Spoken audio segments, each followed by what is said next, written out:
Երևանի Ազատության պողոտայում Հնդկաստանի 4 քաղաքացիների միջև վիճաբանություն է եղել, ինչից հետո նրանք կտրած ծակած վնասվածքներով տեղափոխվել են Միքայելյան համալսարանական հիվանդանոց։ Հյուրատուն համարվող այս շենքում բնակվում են Հնդկաստանի քաղաքացիներ։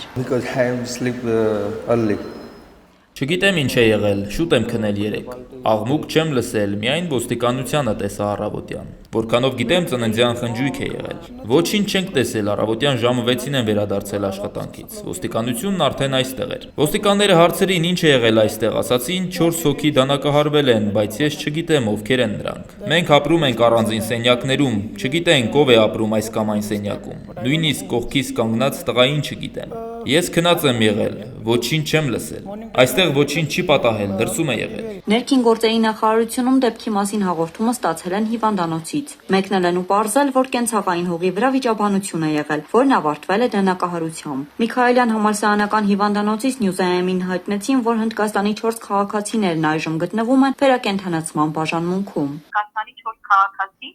նրանցից 3-ը վնասվածքներ են ստացել որովայնի շրջանում, մեկը կրծքավանդակի, վիրահատվել են, վիճակը գնահատվում է ծանր կայուն։ Քննչական կոմիտեն դեպքի առթիվ նախաձեռնել է քրեական վարույթ առողջությանը ծանր վնաս պատճառելու և հուլիգանության հոդվածներով։ Կատարվում է նախաքննություն։